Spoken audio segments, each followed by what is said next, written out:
নমস্কার, আমি তরুণ ঘোষ। মোহাম্মদ ইউনূস সহ যত উপদেষ্টা ছিলেন তাদের দেশত্যাগের বিরুদ্ধে আইনি নোটিশ জারি করেছেন একজন আইনজীবী। এখন এই যে হামে এত শিশুর মৃত্যু হচ্ছে তাই নিয়ে খুব হইচই হচ্ছিল। তারপরে আমি কিছু ডকুমেন্ট পাই, সেই ডকুমেন্টের ভিত্তিতে আমি একটা ভিডিও করেছিলাম।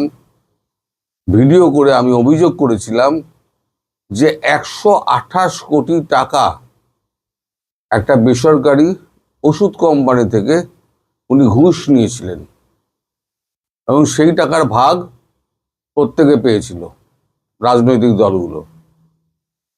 আরো সব টাকার ভাগ তো পেয়েছি, এটা তার মধ্যে এটা। তারপরে আপনাদের দেশে খুব হইচই শুরু হয়ে গেল যে ডক্টর ইউনূস এরকম বেসরকারি প্রতিষ্ঠানকে দিয়ে এরকম বিপদে ফেলে দিয়েছে শিশুদের। মানে এদের দেশত্যাগ করা তো আগেই বন্ধ করা উচিত ছিল। আমাদের এই যে তারেক রহমান,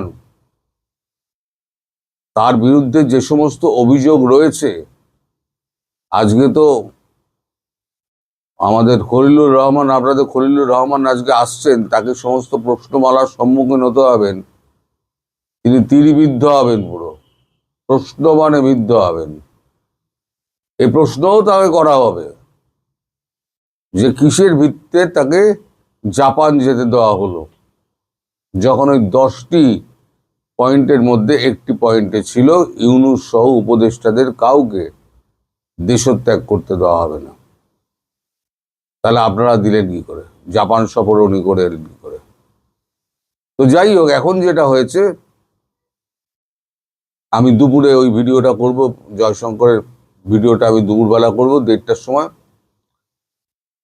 তো এখন যেটা হয়েছে, এই সমস্ত আইনি নোটিশ সমস্ত বিভাগীয় সচিবদের সমস্ত জানিয়ে দেওয়া হয়েছে। তাদেরকে বলা হয়েছে 5 দিনের মধ্যে উপযুক্ত পদক্ষেপ নিতে, নাহলে সুপ্রিম কোর্টে আবার তারা হাজির হবে। মানে আইনজীবী, মানে তিনি যেটা করেছেন সেটা হচ্ছে দেশের শিশুদের স্বার্থে করেছেন।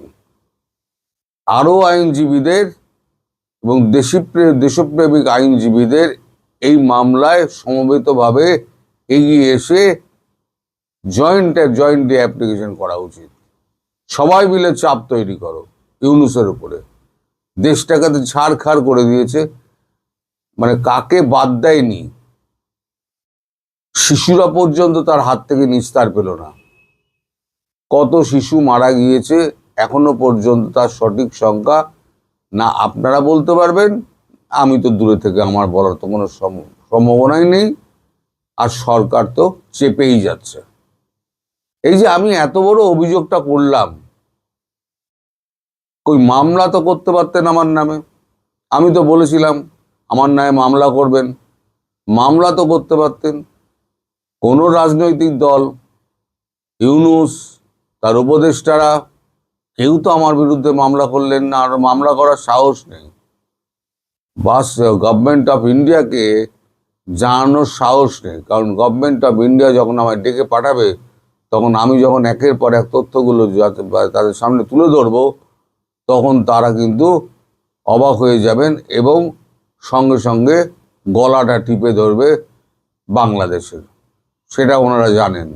ওনারা জানেন বলেই ওনারা ওই মামলার ফাঁদে পা দিচ্ছেন না। এখন করুন না একটা মামলা আমার নাম, আমি তো ওপেন চ্যালেঞ্জ করছি, আমার নামে মামলা করুন। আমার কথার ওপরে ভিত্তি করে তো আপনাকে এত কথা শুনতে হচ্ছে, মামলা খেতে হচ্ছে। আপনি আমার বিরুদ্ধে মামলা করুন, যে এই মানুষটার মিথ্যে প্রচারণার জন্য আজকে আমাকে ভুগতে হচ্ছে। করার সাহস নেই আপনার, কারণ কেউ আপনার হাতে ওই বাংলাদেশে সেফ ছিল না। শিশু থেকে বৃদ্ধ পর্যন্ত, বৃদ্ধা থেকে একদম তরুণী পর্যন্ত কেউ সেফ ছিল না। মবের জনক আপনি, আর আপনার ওই যে আসিফ নজরুল, আর আপনার যে পোস্টার বয় আছে না, ডাস্টবিন শফিক, শফিকুল ইসলাম, না শফিকুর আলম, নাম তো সালা আমি ভুলে যাই। এদের নাম মনে রাখার মতো রুচিও হয় না। একটা ভালো মানুষ হয়, তার নাম মনে রাখা যায়, এইদের নাম কি মনে রাখবো? ডাস্টবিন শফিকই ঠিক আছে। এই সহ যতগুলো আছে, বিশেষ করে ওই যে স্বরাষ্ট্র উপদেষ্টা যেটা, সেটা হচ্ছে মহাবজ্জাত রেজওয়ানা হাসান, মহাবজ্জাত ফারুকি নামের একজন আছে, সেটাও মহাবজ্জাত।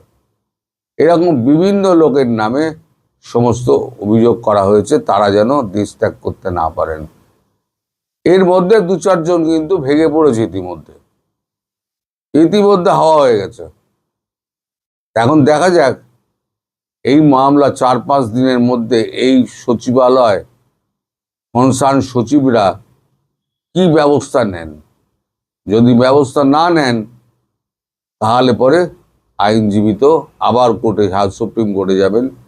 এবং আমার অনুরোধ, দেশপ্রেমিক যত আপনারা আইনজীবী আছেন, তারা একজোট বাঁধুন এবং প্রত্যেকের ঘরে শিশু আছে, যারা বয়স্ক, তাদের ঘরে নাতি রয়েছে, নাতনি রয়েছে, তাদের কথা ভেবে, তাদের ভবিষ্যতের কথা ভেবে, যাতে এই পাপ কাজ আর যেন কেউ না করতে পারে, শিশুদের জীবন নিয়ে যাতে আর কেউ না খেলতে পারে, তার জন্য আপনাদের সবাইকে এগিয়ে এসে এই শয়তানের বিরুদ্ধে, এই শয়তানদের বিরুদ্ধে আপনাদের একজোট হয়ে লড়াই করতে হবে। আমার মনে হয় আমার এই অ্যাপিল আপনারা সবাইকে একটু হলেও নাড়া দেবে এবং আপনারা সেই মতো ব্যবস্থা করবেন। তবে ডক্টর ইউনূস যে ফাঁসবেন, একদিন না একদিন যে কোনোভাবে ফাঁসবেন, সেটা বহু আগে থেকে আমি বলে আসছি। তার শেষ দিন হবে অত্যন্ত করুণ। মনে করুন, আমি প্রথম থেকে বলছি, যারা তার শেষ দিন হবে অত্যন্ত করুণ এবং তাকে ওই জেল প্রকোষ্ঠে কাটাতে হবে এবং অবশেষে তার কঠিনতম শাস্তি হবে, সেটা হচ্ছে, যাই হোক, কঠিনতম শাস্তি হবে আপনাদের সংবিধানে যেটা আছে, বিরোধী কার্যকলাপ, যেমন সংবিধান ভাঙার যে ষড়যন্ত্র উনি করেছিলেন, তার জন্য তার যে শাস্তি, সেই শাস্তি তাকে পেতেই হবে। এর থেকে তার মুক্তি নেই। আপনারা মিলিয়ে নেবেন।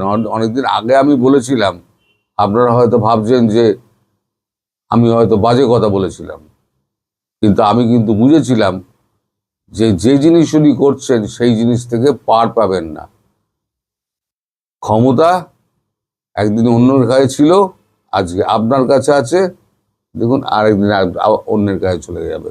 ক্ষমতা চিরস্থায়ী হয় না। আপনি পাপ কাজ করবেন, তো পাপ কাজের উপযুক্ত ফল আপনি পাবেন। সবাই ভালো থাকবেন, সুস্থ থাকবেন, সাবধানে থাকবেন। নমস্কার।